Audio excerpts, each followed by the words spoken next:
Hello everyone, my name is Grayson Duggar, and this is Physics 2212, Lab 5, Magnetic Braking with Faraday.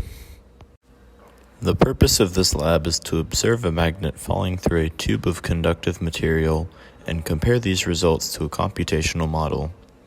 The main models and principles used are the Biot-Savart law, Faraday's law, and Newton's second law.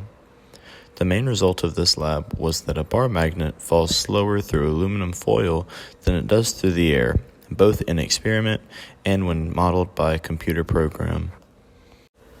The Biot-Savart law is this really fancy law shown that is generally used to calculate magnetic fields. This one is used to calculate the magnetic field of an off-axis dipole. Faraday's law states that the voltage is equal to the negative change in magnetic flux. And then Newton's second law states that force equals mass times acceleration. In this experiment, the system was the bar magnet and the aluminum foil tube, and the surroundings were everything else in the universe. We made the assumptions that there was no friction between the magnet and tube, nor was there air resistance. In this experiment, we passed a magnet through an aluminum tube and timed its fall. Here are some properties of the system. The tube length was 1 foot, or approximately 0.3048 meters. The width of the aluminum was 0.006 meters.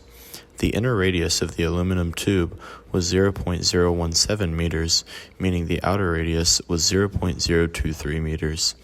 The mass of the magnet was 0.023 kilograms, and the magnet's mu value, which we calculated in Lab 3, was 2.192.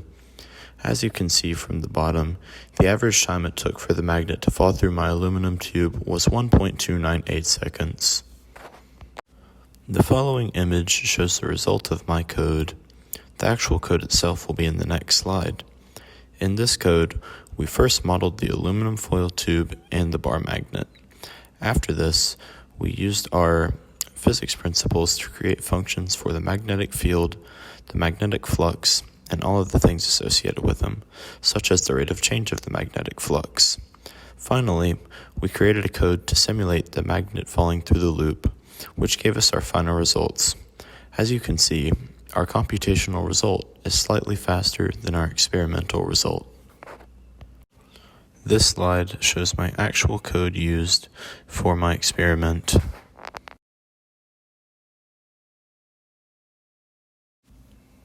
In this experiment, the biggest possible source of error is mistiming how long it took for my magnet to drop. In the computational model, a source of error could be an incorrect mu value from Lab 3 or incorrect measurements of my aluminum foil tube. Moving on to our what-if questions. What if the resistivity of the conductor were reduced to as close as possible to zero? How would the dynamics of the falling magnet change? Reducing the resistivity of the conductor and keeping the same voltage would cause the current running through the conductor to increase. A greater current would lead to a higher upward force on the magnet, making the magnet take even longer to fall through the loop. What if holes or slots were cut into the tube? How would this affect the ring currents in your model? If there were holes or slots cut into the tube, it would be a representation of less loops within the aluminum tube. Since the amount of magnetic field created has a direct relationship with the total number of loops in the tube, the magnetic field produced would decrease. This would in turn lead to a decrease in the upward force created by the loop, leading to the magnet falling faster. That is all that I have for my video.